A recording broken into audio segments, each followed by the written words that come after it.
파라다이 앨리스라는 동화책에 보면 도도새가 나오는데 그 동화책에 나오니까 실제로 있었던 새가 아닌 줄 알았는데 사실은 도도새는 실존했던 새입니다. 근데 지금은 이제 멸종을 했죠. 아예 한 마리도 없어요. 그것도 한 400년, 500년 전에 멸종을 했기 때문에 그 박제를 모아놓은 것, 박제도 없고 이제 단지 이제 화석이나 뭐 이렇게 그림을 그 당시에 사람들이 그려놓았던 그림을 통해서 도도새가 실제로 있었다는 사실은 이제 증명이 되고 하는데 이 비둘기과에 속하는 새예요. 근데 이 새가 현재는 완전히 이제 멸종이 되었고 그래도 보존된 그림이나 이게 거의 완벽해가지고 그 모양은 이제 잠시 후에 제가 그림을 한번 보여드릴 겁니다만은 새가 도도새라는 새가 있습니다.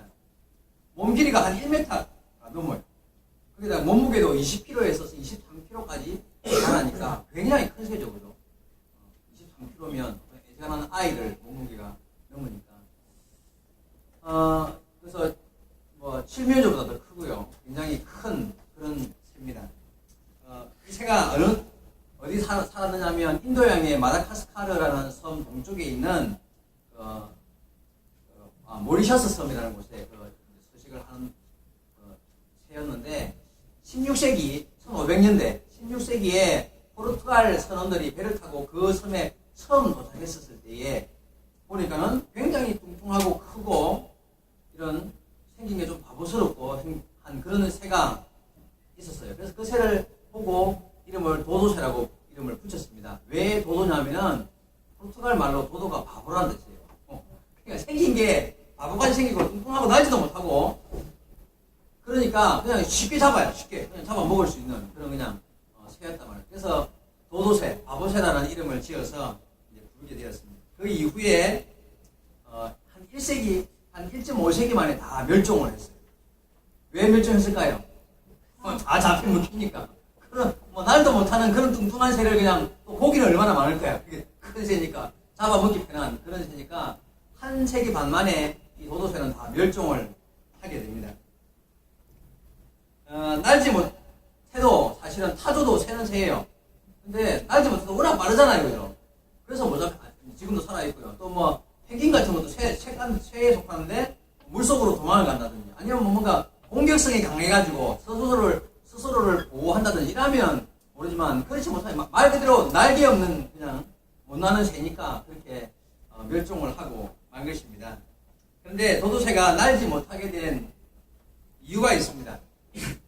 이유가 뭐냐면 도도새가 처음에는 그 섬에 날아서 들어온 거예요. 그런데 와보니까 도도새를 위협하는 천적이 없는 거예요. 그러니까 도도새에게를 싸워서 도도새를 잡아먹을 만한 그런 위험한 짐승이나 또 적이나 위험한 적이 될 만한 동물들이 하나도 없던 거예요. 그래서 보니까 이 새가 온 산의 바닥에 자기가 좋아하는 나무 열매들이 떨어져 갖고 막 바닥에 지천으로 널려 있으니까 그것 쪼아 먹고 걸어 다니면서 날 필요가 없는 걸어 다니면서 그냥 쪼아 먹고 예 나왔습니다. 드디어 사진이. 그러다 보니까 다리는 굵어지고 입 주둥아리는 커지고 날개는 조그만해지기 시작한 거예요. 몸은 뚱뚱해지고 그러다 보니까 이 새가 하나 더 있죠 그림이요. 이게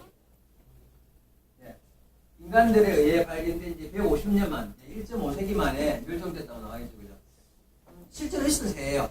이제 박제는 아니지만 이런 그 그림이나 그런 걸 통해서. 근데 이 새가 결국은 몸이 막 불어나고 땅에 걸어다니면서 먹고 알도 땅에 놓고 근데 날아다닐 이유가 없잖아요, 그죠? 그러다 보니까 결국은 나중에 사람들에게 발견되기 시작한 후에 결국은 다 멸종되고 말았습니다. 다시 말해서 너무 편안한 환경, 그죠? 먹고 살기 좋은 환경, 원수나 적이 없고 그저 편안하게 먹고 살고 시련과 고통이 없는 환경이 결국 도도새를 멸망으로 몰아간 거예요. 그렇지 않았다면 그 섬에 도착하자마자 막 뱀도 있고 사자도 있고 그랬으면 새가 결국은 계속 날았겠죠. 지붕, 나무 위에다가 집을 짓는다든지 알을 다 어렸었겠죠. 그러면 안 죽었을 텐데 와보니까 아무것도 자기를 죽일 만한 환경이 아니란 말이에요. 그러다 보니까 땅바닥에서 걸어다니고 땅바닥에서 살다 보니까 다리가 굵어지고 뚱뚱해지고 날개는 병아리 날개처럼 사라진 거예요. 날개가. 그리고 그래서 죽었습니다. 이 도도새 이야기를 통해서 우리가 교훈받아야 할 중요한 교훈이 있습니다. 여러분 뭐겠습니까? 저는요, 사람도 마찬가지라고 생각해요. 여러분, 사람도요, 사람은 보통 다 그렇잖아요. 좀 편안하게 살고 싶고, 뭔가 나한테 원수 되는 사람 만들기 싫고, 듣기 싫은 소리 싫으니까 그냥 다 친하면 좋고, 그리고 편안하고, 뭔가 넉넉하고, 뭐, 원수 안 짓고, 서로 그냥 내게 주어진 환경 속에서 걱정 근심 없이 먹고 마시면서 편안하게 누리며 즐기며 살아가고 싶은 것이 모든 사람의 마음일 것입니다. 그런데요, 그렇게 살면 사람은 멸망해요. 사람도 죽어요. 이유가 뭔지 아십니까, 여러분? 왜 그러냐면, 여러분, 그렇게 살면, 그런 환경에 살면요, 사람이 하나님을 의지하겠습니까? 뭐, 하나님 도움 없어도 다 편안하고 다 넉넉하고 다 좋으니까 하나님을 의지하고 기도하거나 하나님의 도우심을 구해야 될 이유가 없어지는 거예요. 여러분, 하나님 없이 사는 인생, 그건 망할 수밖에 없는 거예요. 하나님 없이 사는 인생은요, 아무리 평안해 보이고 행복해 보여도 결국은 그 인생은 망할 수밖에 없습니다. 하나님은 도도새를 멸망으로 버려 두셨을지 모르지만 사람은 그렇게 하실 수가 없잖아요. 그죠? 그래서 하나님은 지금도 사람에게 환난과 시련을 주십니다. 사람은 절대 살아가는 동안에 원수를 안 맺고 살아갈 수가 없고요. 자기를 싫어하는 사람이 안 생길 수가 없고요. 자기와의 관계에서 내가 삶 가운데 당하는 환난과 고통이 없을 수가 없는 거예요. 이러면 우리나라의 기독교 성자라고 말할 수 있는 손양원 목사님 아시잖아요. 얼마나 훌륭한 분. 정말 사랑의 원자탄이다 이런 표현을 할 만큼이나 그분이 그렇게 훌륭한 목사님이셨어요. 그런데 그 교회 장로님 중에서 원수같이 목사님을 깔가 내리고 힘들게 하고 고통스럽게 했던 장로님이 계시다는 거 아십니까, 여러분? 있었어요. 네? 여러분, 뭐, 말 표현이 그렇습니다. 어쨌든, 사람이 아무리 선하게 살고 바르게 산다 할지라도 모든 사람이 다 좋아하기를 만들잖아요. 그게 오히려 가시가 되어서 나를 나대게 만들 수 있는 하나님의 시련과 환난이 될 수 있다. 하나님은 그냥 사람을 가만히 두고 좋은 사람, 바른 사람, 옳은 사람을 만드시지 않는다는 거예요.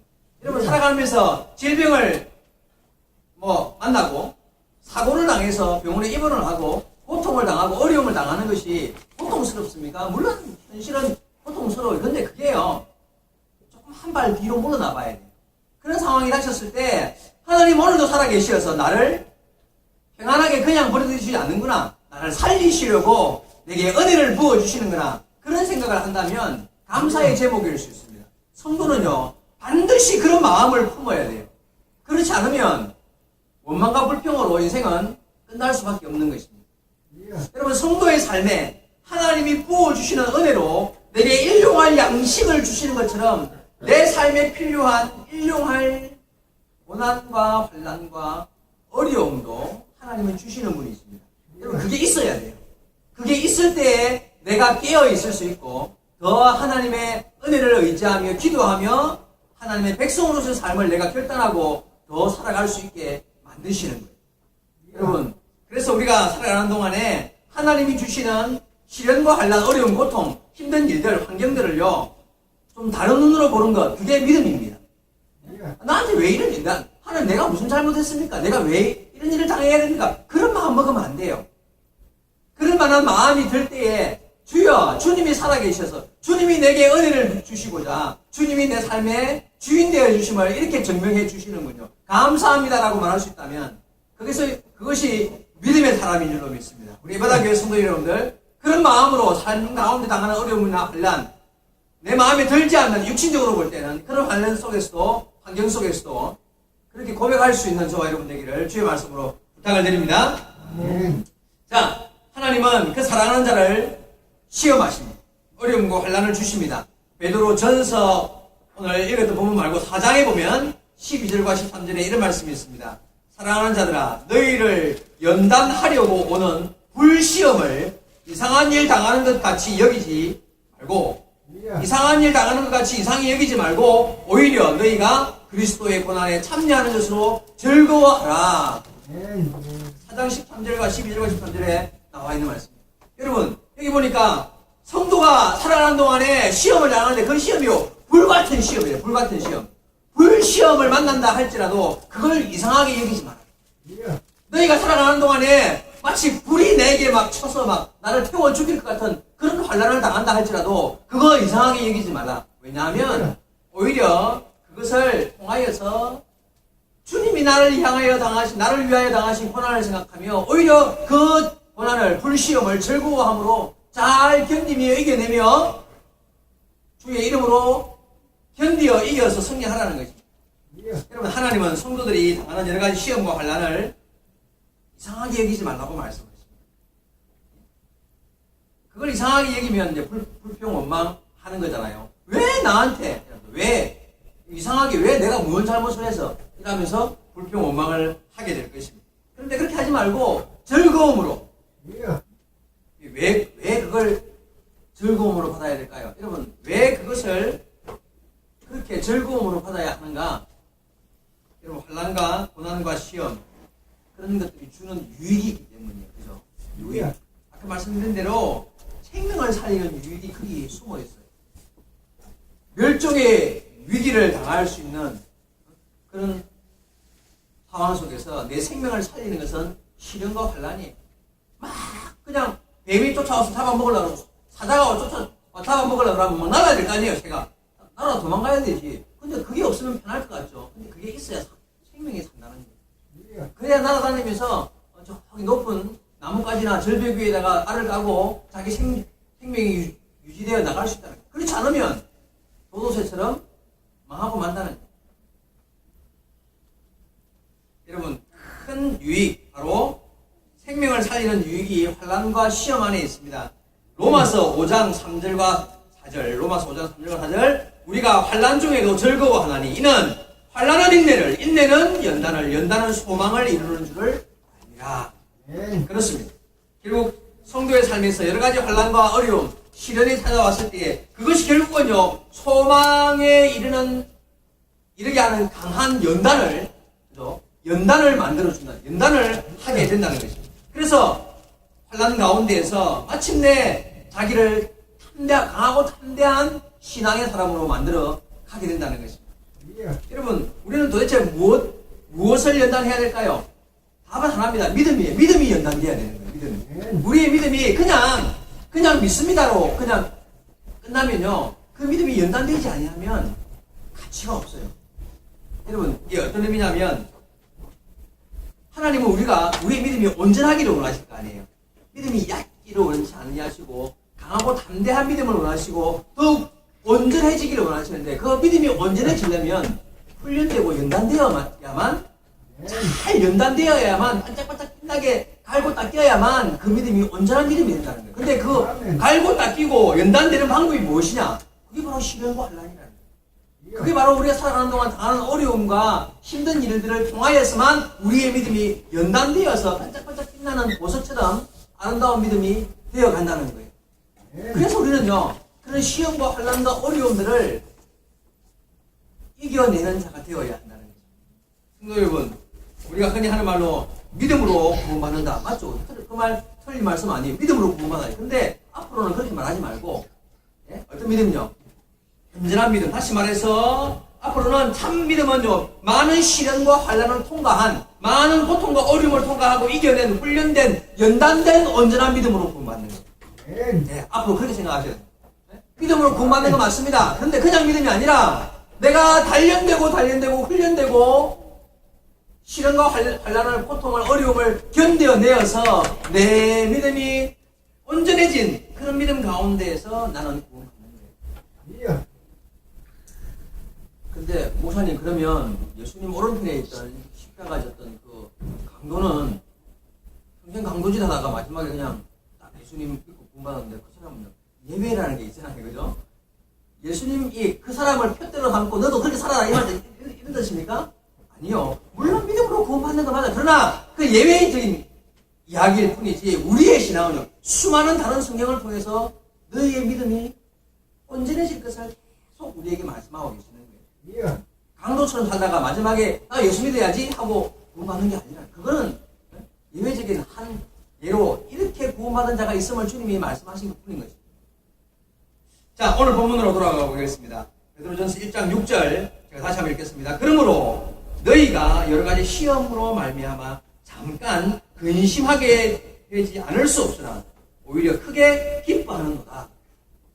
여러 가지 시험을 기쁨으로 받으라는 거. 이유가 뭡니까? 7절에 너희 믿음의 확실함은 불로 연단하여도 없어질 금보다 더 귀하여 예수 그리스도께서 나타나실 때에 칭찬과 영광과 존귀를 얻게 할 것이다. 자, 여러분 그 시험을 잘 이겨 믿음으로 연단됨으로써 믿음이 온전해지고 그 믿음이 온전해진 믿음으로만 예수께서 오실 때에 칭찬과 영광과 존귀를 얻게 된다. 즉 구원을 얻는다는 거예요. 연단되어서 온전해진 믿음으로 구원 얻는다는 이야기예요. 맞습니까? 이 방금 읽었잖아요, 그렇게.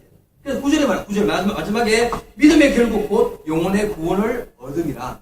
여러분, 이처럼 믿음의 연단, 온전히 연단되어진 그 믿음으로 말미암아 하나님의 구원에 이른다는 사실을 말씀합니다.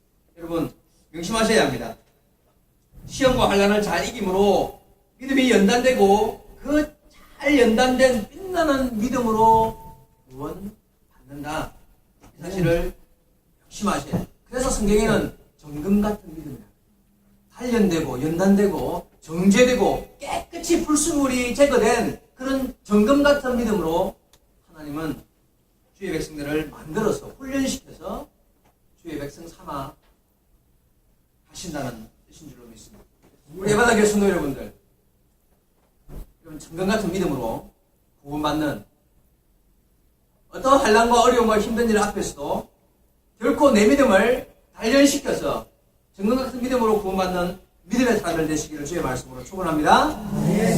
모세 이야기를 잠시 해드리겠습니다. 우리가 잘 알고 있는 모세 이야기지만 여러분 하나님께서 모세를 처음 이제 불렀을 때 양치기 하고 있었잖아요. 근데 모세가 예 가겠습니다 했습니까? 처음에? 아니죠.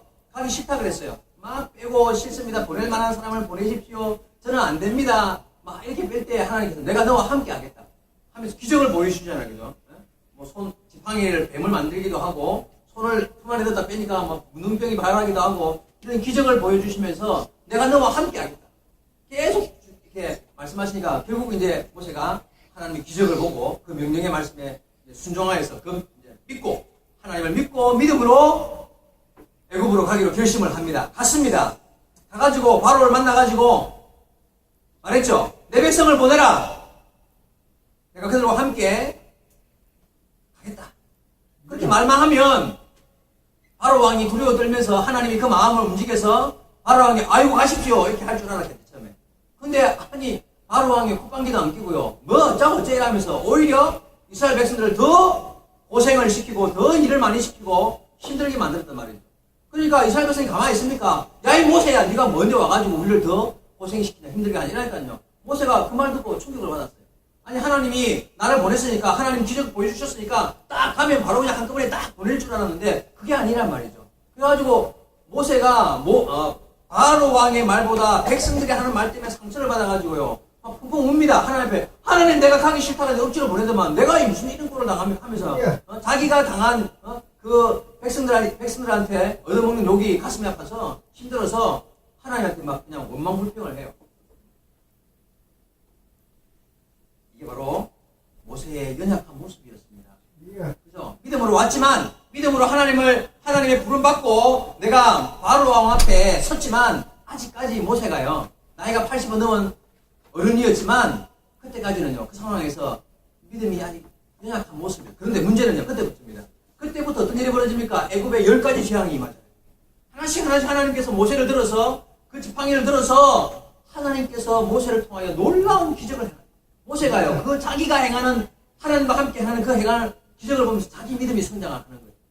자기도 놀라고 자기가 말한 것이 이루어진 걸 보면 하나님의 살아계심과 놀라운 기적들을 경험하면서 자기의 믿음이 일치월장 성장을 합니다. 결국 마지막 10번째 재앙이 끝난 이후에 백성들을 이끌고 드디어 나갑니다. 홍해 앞에 서죠.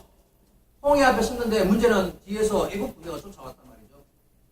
깜짝 놀랐습니다. 백성들이요 막 소리를 지르고 모세야 우리를 왜 끄집어내가지고 그냥 차라리 애굽 땅에서 죽게 하지 그 뭐 애굽 땅에 무덤이 없어서 우리를 꺼내서 광야에서 죽게 만드냐 하면서 백성들이 또 원망을 했겠죠. 옛날 같았으면 모세가 어떻게 했겠습니까? 또 그냥 상처 입고 이랬겠죠. 근데 상처 입겠습니까 이제? 아니요. 그 상황에서 모세가 했던 말이 뭔지 압니까? 제가 읽어드리겠습니다. 찾아봅시다. 우리 같이 이왕이면 출애굽기 14장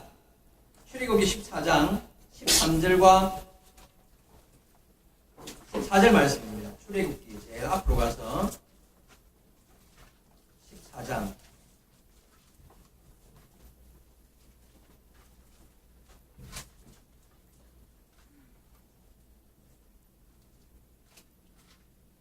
앞에 보면은 14장 13절인데 11절과 12절에 보면 백성들이 모세한테 했던 말이에요. 그들이 또 모세에게 이르되 11절입니다. 애굽에 매장제가 없어서 당신이 우리를 이끌어내어 이 광야에서 죽게 하느냐. 그죠? 어찌하여 당신이 우리를 애굽에서 이끌어내어 우리에게 이같이 하느냐. 우리가 애굽에서 당신에게 이런 말이 이것이 아니냐. 이러기를 우리를 내버려 두라. 우리가 애굽 사람을 섬길 것이라. 하지 아니하였더냐. 애굽 사람을 섬기는 것이 광야에서 죽는 것보다 낫겠노라 하면서 백성들이요 막 그냥 성기를 했다. 그때 모세가 뭐라고 말합니까? 13절에 모세가 백성에게 이르되 너희는 두려워하지 말고 가만히 있어서 여호와께서 오늘 너희를 위하여 행하시는 구원을 보라. 너희가 오늘 본 애굽 사람을 영원히 다시 보지 아니하리라. 여호와께서 너희를 위하여 싸우시리니 너희는 가만히 있을지니라. 아멘. 여러분 달라졌죠 모세가? 모세가 달라졌어요.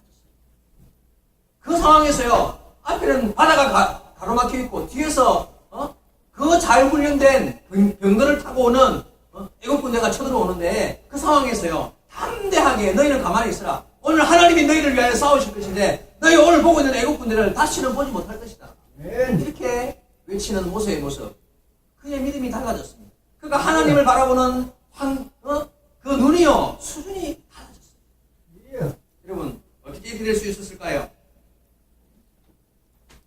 바로 연단 때문에. 모세를 하나님이 처음에 불렀을 때는요 물론 어른이었지만 연약한 아이와 그래서 조그만 백성들이 막 이야기하면 상처받고요 바로 왕의 승리를 내면요 주눅 들고요 도망다니고 그랬어요. 그런데요 하나님이 그를 잘 연단시키고 나니까요 이런 환경에서도 강하고 담대한 하나님의 지팡이가 되었습니다. 여러분 하나님은 이런 믿음을 원하지 않으시겠습니까? 지금 우리에게도 이런 믿음을 원치 아니하시겠습니까? 그렇습니다. 그래서 우리에게요 시련과 환난을 주시는 거예요. 애굽의 10가지 재앙처럼 우리의 삶 가운데서요 하나하나 삶의 어려움과 어려움들 힘든 일들을 허락하시면서 야 너 이거 통해서 성장해야 돼. 이런 일 통해서 이런 힘든 일 통해서 너 믿음이 자라야 돼 하면서 우리에게 기도하게 하시고 밤잠을 이루지 못하는 어려움을 당하기도 하시고 때를 따라서는 고통스러워서 눈물을 흘려야 할 때를 물질적인 고통을 질병으로 마음의 아픔을 일들을 당하게 하시는 거예요. 여러분 그런 일들을 기쁨으로 받아들일 수 있어야 돼요. 그래야 모세처럼 담대한 하나님의 사람으로 믿음의 사람으로 세워지게 될 줄로 믿습니다. 여러분 그 믿음으로 우리는 천국 가는 거예요. 그냥 예수 믿습니다. 입으로 하는 믿음으로는요 아니에요. 주님이 그래서 우리에게 환난과 시련을 더하십니다. 제자들 예수님의 부름받고 제자가 되었지만 바로 믿음의 사람들이 되었습니까? 아니요. 3년 동안 따라다니면서요 온갖 실수를 다 범합니다. 예수님의 그런 수많은 기적을 보고 어쩔 때는 베드로처럼 훌륭한 신앙 고백도 했지만 바로 뒤에 돌아서가지고 또 범죄하고 또 실수하고 예수님을 모른다고 부인까지 하고요. 그러나 주님은 결국 그들을 잘 연단시킴으로써 마지막 순교의 자리에 이르기까지 그들의 삶을 연단시키고 훈련시키셔서 주님의 백성 삼으신 줄로 믿습니다. 지금도 마찬가지입니다. 성도 여러분 명심하셔야 합니다. 우리가 살아나가는 동안에 당하는 어렵고 힘든 일들은요 있습니다. 있어야 돼요. 없으면 포도새처럼 망하는 거예요. 우리가 살아가는 동안에 우리에게 닥쳐오는 시련과 관련 어려움, 물질적인 고통, 건강의 문제, 당하는 가정의 힘듦, 직장 생활의 어려움 있습니다. 그런데요, 그것을 어려움, 힘듦, 고통으로만 받아들이면 안 돼요. 그러면 그런 가치가 없어요. 예수 안 믿는 사람들은 그런 시험들은요, 무조건 없으면 좋은 것이고, 작으면 좋은 것인데, 우리는요, 그런 것이 올 때, 보는 눈이 달라야 돼요. 아, 이 일을 통하여 내 믿음이 성장하리라. 이 일을 통하여 하나님이 주시는 은혜를 경험하리라. 보는 시각이 달라야 돼요. 내가 어려움을 당할 때에, 그것을 바라보는 눈이 달라야 한다는. 그래서, 본문의 시험을, 6절에 시험을 오히려 크게 기뻐하라고 말씀하시는 이유가 거기에 있습니다. 우리에게 유익이 되기 때문에 그렇습니다. 예수님도 세상에서 너희가 환난을 당하나 담대하라. 주님이 말씀하셨습니다. 환난을 당합니다. 담대해야 합니다. 그런데 아멘. 그것을 통하여 우리에게 얻게 하시는 하나님의 은혜가 크기 때문에 그렇습니다. 예. 구약성경 욥기 5장 7절에도 인생은 고난을 위하여 났나니 불티가 위로 나름 같으니라. 무슨 말이냐면 인생은 태어나서 고난 당하는 것이 당연. 마치 고난을 당하기 위해서 태어난 것과 같다. 불티가 위로 나는 것 같다. 불티. 여러분 불 피우면 불티가 위로 따라가잖아요. 맞죠? 그죠? 불을 피우면 불티가 위로 올라가는 것처럼 인생에서 고난 당하는 것은 당연한 거다. 불을 피우는데 불티가 밑으로 땅속으로 들어갈 일은 없습니다. 당연하다. 고난 당하는 것이 너무나 당연한 것이다. 히브리서 12장 8절에 징계는 다 받는 것이거늘 너에게 없으면 사생자요 참 아들이 아니니라. 예. 징계는 하나님이 주시는 어떤 시험과 어떤 환난 어려움들은 당연한 것인데 그게 없는 사람은 참 아들이 아니래요. 하나님의 자녀가 아니래요. 사생자래요. 로마서 5장 3절에 너희가 환난 중에도 즐거워하나니 수많은 말씀을 통해서 우리가 시련과 환난을 당할 때에 그것을 바라보는 눈이 하나님 보시기에 정말 그것을 오히려 기쁨으로 은혜로 감사로 받는 자가 되어야 할 것을 우리를 교훈하신다는 것입니다. 성도 여러분, 아까 말씀드린 대로 일용할 양식이 우리에게 있어야 되는 거예요. 예수님 앞에 기도할 때 일용할 양식을 달라고 기도해야 합니다. 그런데 그와 마찬가지로 우리에게 필요한 우리가 살아가는 동안에 일용할 고통과 시련이 있어야 합니다. 그래야 우리 믿음이 온전해지는 거예요. 여러분 우리가 하나님 고통 주세요, 고난 주세요 그런 기도는 굳이 할 필요는 없습니다. 그런데 그런 일이 왔을 때에 잘 이기고 견디며 믿음으로 성화시키는 자가 되어야 그 사람이 믿음이 온전해지는 거예요. 근데 의외로 시대가 자꾸 악화해질수록 내게 오는 시련이나 어려움을요 그런 믿음으로 받아들이는 사람이 자꾸 줄어든다는 게 문제입니다. 조금만 힘들면 그 힘든 것을 견디지를 못해요. 조금만 어려우면 야 이건 내가 잘 이겨내야 할 문제지. 하나님 이 정도는 끄떡없습니다. 내가 감당해낼 수 있습니다 하는 믿음으로 잘 견뎌내는 자가 되어야 하는데 그런 자들을 요즘에 찾기가 어려워. 그래서 예수님께서도 마지막 때에 믿음 있는 자를 보겠느냐 탄식하신 이유가 거기에 있는 거예요. 제가 바라보고 나오기는 우리 예반학교의 성도 여러분들, 우리 학생들, 청년들도 마찬가지고 모든 여러분들이 내게 다가오는 어렵고 힘든 일들, 그 일이 어떤 일이든 간에 그 일 가운데서 주님의 뜻을 발견하기 위해 기도하면서 이 일들을 내가 잘 견디며 이기며 하나님의 은혜를 더욱 경험하는 연단되어진 주님의 사람으로 나아가리라는 그런 결단과 결심으로 그 어려움들을 이겨낼 수 있는 성도 여러분 되시기 바랍니다. 여러분 불티가 하늘로 나르듯이 우리에게 환난과 시련과 어려움과 고통 일들은 반드시 찾아오게 되어 있습니다. 찾아와야 합니다. 그런데 그 오는 어렵고 힘든 일들을 이와 같은 믿음으로 이겨내므로써 정말 믿음이 성장해야 합니다. 성장된 믿음으로만 하나님의 나라에 합당한 백성이 되는 거예요. 그저 그냥 믿습니다 하는 믿음이 아니라 연단되어지고 갈고 닦여서 빛나지는 그 믿음으로 천국 가는 거예요. 앞에서 처음에 말씀드렸던 도도새 이야기, 시련이 없기 때문에 멸종했죠. 사람도 마찬가지라 그랬습니다. 하나님은 그래서 사람을 멸종시키지 않기 위해서 우리에게 때를 따라 주시는 어렵고 힘든 일들, 시련과 환난들을 허락하십니다. 여러분, 나에게 생기는 시련, 질병이나 힘든 환경, 그것을 복으로 받아들이면서 오히려 이 풍랑이 일어나서 더 빨리 주님께로 갑니다 하는 찬송처럼요. 정말 그런 풍랑들을 통하여서 주님께로 더 가까이 나가고 더 주님을 의지함으로써 더 주님 앞에 믿음의 사람으로 설 수 있기를 바랍니다. 제가 전에 아주 힘들고 어려웠을 때가 있었습니다. 구체적으로 말씀드리기는 그렇지만 정말 가슴에 막 애리는 정도로 힘든 일이 한 가지 있었는데 그 때문에 이틀 3일 동안 아무 일도 안 하고 집안에 앉아가지고 기도만 했던 적이 있었어요. 내가 하고 싶은 하는 게 아니라 그게 정말 힘들어서 그렇게 되었던 적이. 근데 여러분 그렇게 할 수 있어요.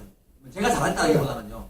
정말 힘들고 어려운 고통 속에 있었을 때에 하나님을 의지해서 2, 3일 동안 그 문제 하나 가지고 하나님만 철저하게 바라볼 수 있다면 하나님이 해결해 주시지 않겠습니까?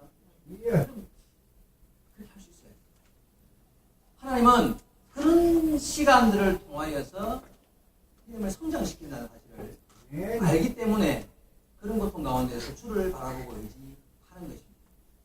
우리 바다교회 성도 여러분, 주님 앞에서 훈련되어지고 연단되어져서 온전한 믿음의 사람으로 보석처럼 빛나는 믿음으로 주님의 나라에 이르는 믿음의 사람 되기를 주의 말씀으로 축원드립니다.